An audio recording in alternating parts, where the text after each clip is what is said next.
Assalamualaikum. Salam selamat dan sejahtera, saling mendoakan di antara kita. Jawablah waalaikumsalam.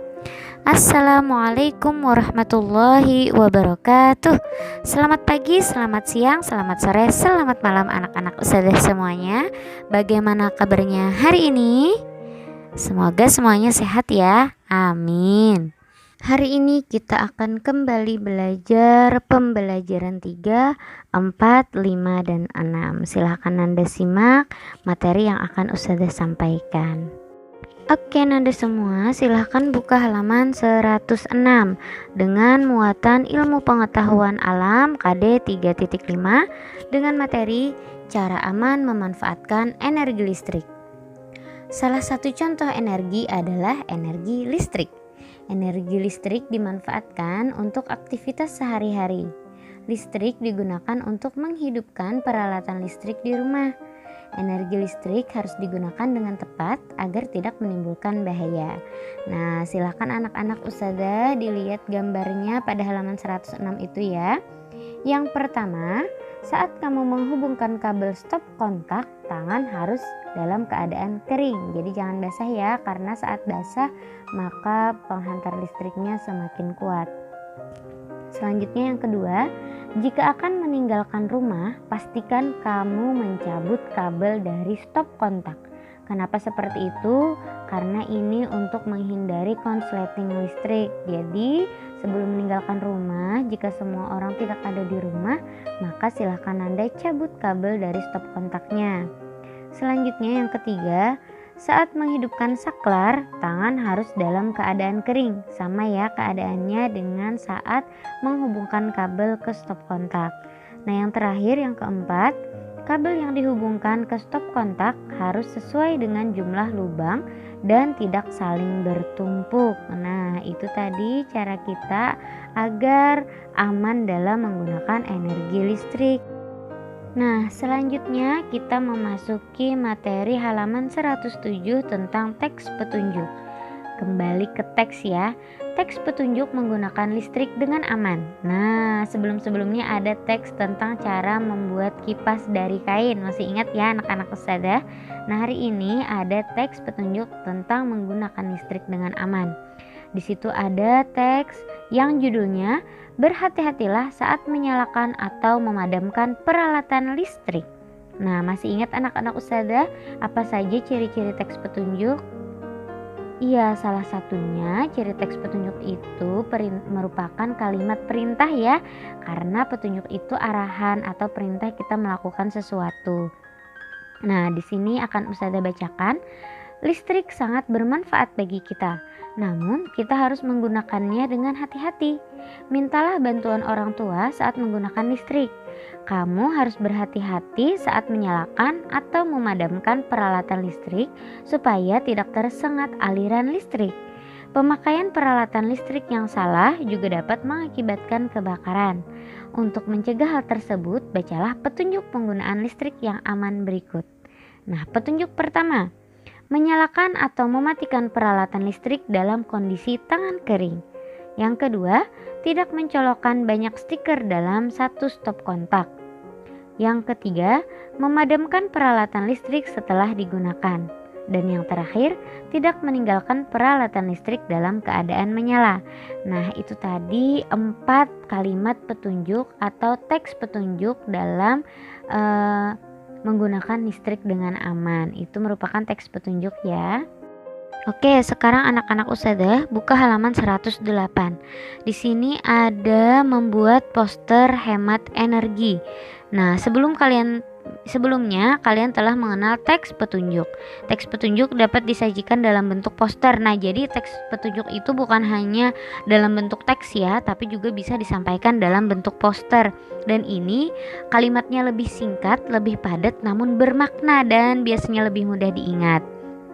Nah, poster adalah karya seni berisi gambar dan kalimat ajakan di atas kertas berukuran besar yang digantung atau ditempel. Poster menggunakan kata-kata singkat, padat, jelas dan menarik. Berikut langkah-langkah membuat poster yang menarik. 1. Poster sebaiknya berwarna cerah karena akan menarik perhatian orang untuk membacanya.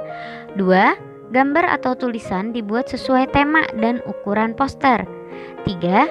Tulisan dibuat dengan kalimat efektif, singkat, dan jelas. Nah, anak-anak ustadzah, hari ini ustadzah minta anak-anak ustadzah membuat poster tentang apa saja boleh. Jadi poster tentang apa saja, tentang hemat energi boleh, tentang dilarang membuang sampah sembarangan boleh, apapun ya.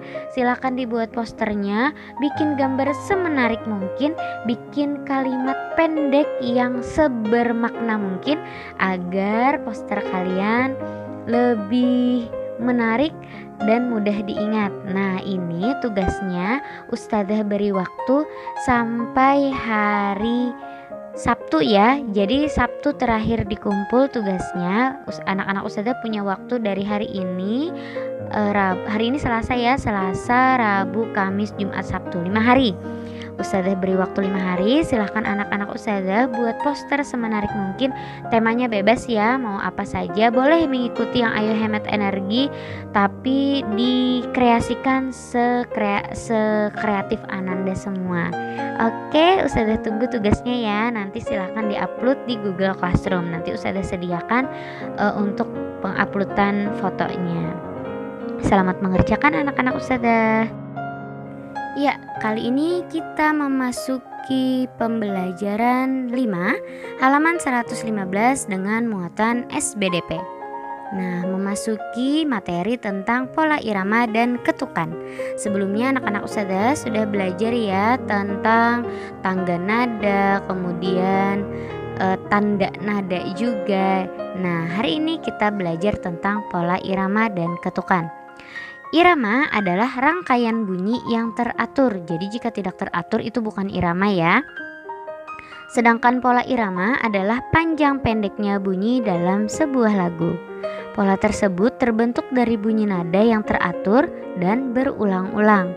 Panjang pendek bunyi nada dapat dihitung berdasarkan ketukan. Pola irama dalam lagu umumnya ada 4/4, 3/4, 2/4, dan 6/8. Ini biasanya disebut dengan birama. Nah, di situ ada yang namanya birama 2.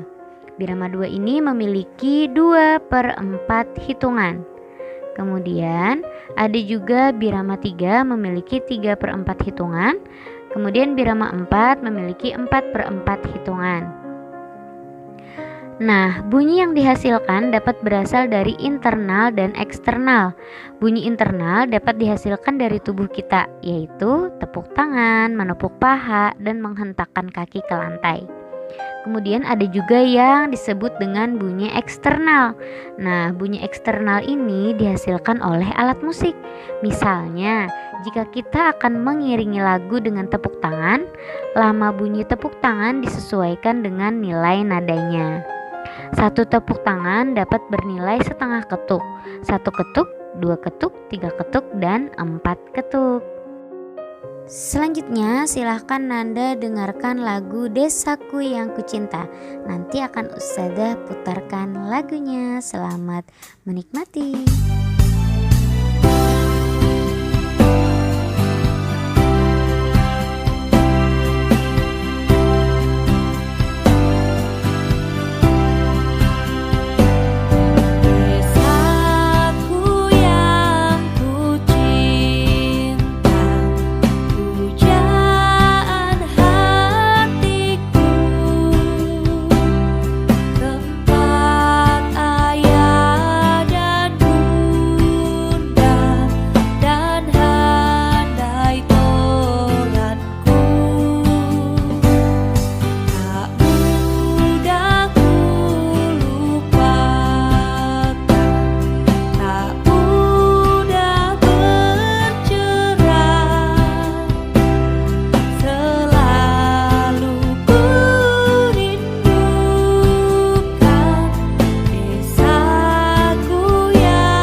Selanjutnya kita memasuki memiliki muatan ilmu pengetahuan sosial KD 3.1 tentang pemanfaatan sumber daya alam atau SDA halaman 113. Silahkan Anda buka dulu. Iya, nah kalau sudah dibuka, di situ ada materi tentang pemanfaatan sumber daya alam.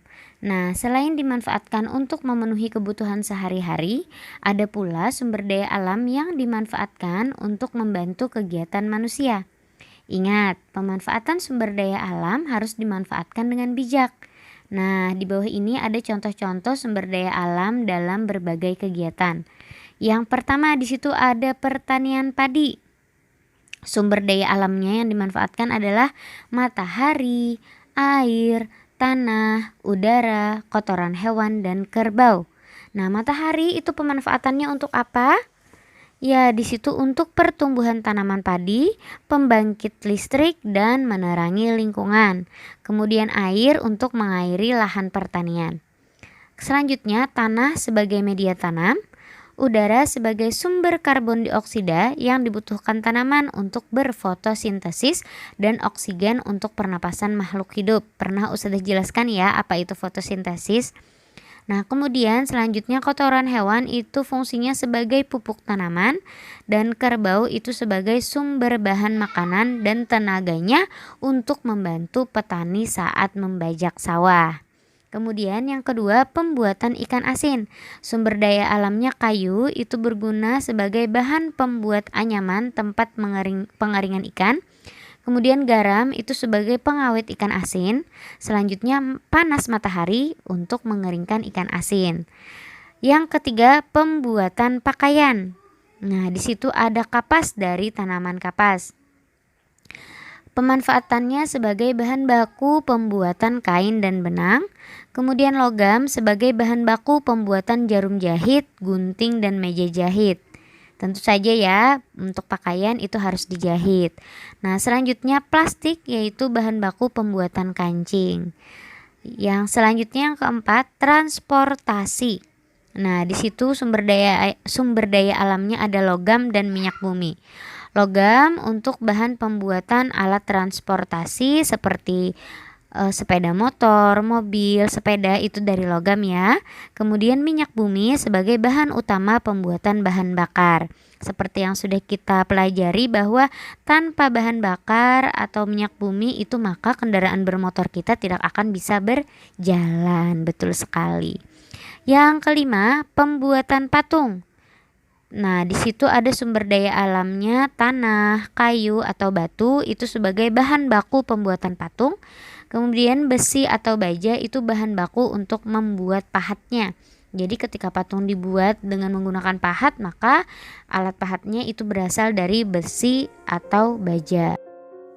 Nah, selanjutnya silahkan anak-anak Ustazah buka halaman 115 kembali ke muatan bahasa Indonesia KD 3.1. Sebelumnya kita tadi Ustazah minta anak-anak Ustazah untuk membuat poster ya. Nah, di pembelajaran 6 ini anak-anak Ustazah diminta untuk mengkampanyekan isi poster. Bagaimana cara mengkampanyekannya? Jadi anak-anak Ustazah itu setelah membuat poster bisa mengkampanyekannya dengan baik. Jadi seperti presentasi, anak-anak Ustazah jelaskan, Assalamualaikum teman-teman, ini saya membuat poster tentang hemat energi. Kalimatnya adalah berikut dan seterusnya. Anak-anak Ustazah jelaskan apa isi poster yang anak-anak Ustazah buat. Nah, di situ ada cara-caranya. Berikut cara-cara mengampanyekan isi poster dengan baik. Yang pertama, pahamilah isi poster dengan baik. Yang kedua, bicarakan isi poster dengan jelas dan efektif. Jadi isi posternya disampaikan, kemudian sampaikan dengan bahasa yang baik dan santun serta tidak terlalu cepat. Jadi anak-anak Ustazah boleh dicoba bagaimana cara menyampaikan atau mengkampanyekan poster yang sudah anak-anak Ustazah buat. Kemudian yang keempat, bersikaplah tenang, percaya diri, dan berbicaralah dengan suara yang nyaring. Supaya terdengar, berbicara dengan suara yang nyaring. Nah, untuk mengkampanyekan poster ini, tadi kan untuk poster Ustazah minta semua anak-anak Ustazah membuat poster tersebut masing-masing ya di rumah masing-masing, kemudian nanti diupload. Nah, untuk mengkampanyekan poster ini Ustazah hanya minta relawan saja. Jadi siapa yang bersedia boleh setelah posternya selesai difoto, boleh tuh difoto bersama anak Ustazah ya. Jadi posternya dipegang, kemudian minta tolong ayah bunda untuk memotokan, kemudian silahkan dipresentasikan atau dikampanyekan, dijelaskan itu posternya untuk apa, tentang apa, seperti itu. Boleh ya, ini relawan saja. Jadi yang bersedia silahkan diupload foto posternya sekalian dengan video kampanye posternya bagi yang bersedia ya. Tidak semua, tidak masalah, yang bersedia saja silahkan mengirim video kampanye poster tersebut. Oke anak-anak Ustazah, semangat ya. Nah, yang terakhir kita di pembelajaran 6 yang terakhir halaman 116. Ada muatan PPKN KD 3.2. Materinya kerjasama dalam pelaksanaan hak dan kewajiban. Nah, setiap manusia memiliki hak dan kewajiban terhadap penggunaan sumber energi, seperti kewajiban menghemat energi.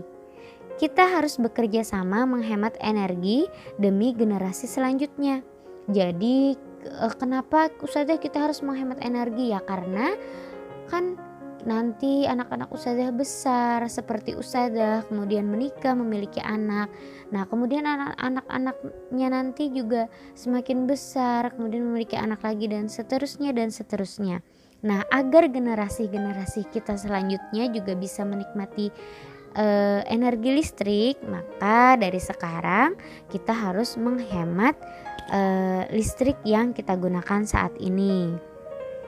Nah, kita juga memiliki hak bekerja sama dalam pemanfaatan sumber energi, seperti misalnya kerjasama menggunakan sumber energi sesuai kebutuhan. Nah, bisa bekerja sama apa Ustazah? Contohnya bekerja sama menggunakan energi listrik sesuai kebutuhan. Contoh, dalam beberapa rumah misalnya di sebuah kampung atau komplek, tidak perlu semua rumah memiliki tiang listrik untuk menyalakan lampu jalanan, untuk menerangi lampu jalanan. Cukup misalnya dalam beberapa buah rumah nanti ada tiang yang untuk lampu jalanan.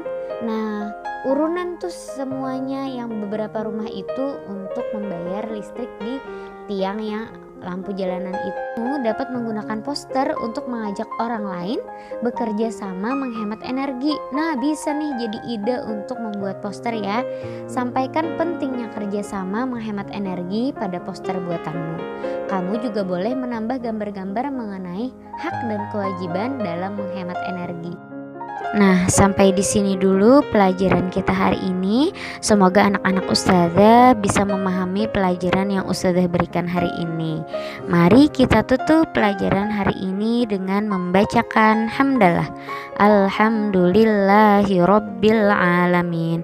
Istighfar, astaghfirullahalazim. Dan doa kafaratul majlis. Subhanaka Allahumma wa bihamdika asyhadu alla ilaha illa anta astaghfiruka wa atubu ilaik. Sampai bertemu lagi di pembelajaran berikutnya. Wassalamualaikum warahmatullahi wabarakatuh.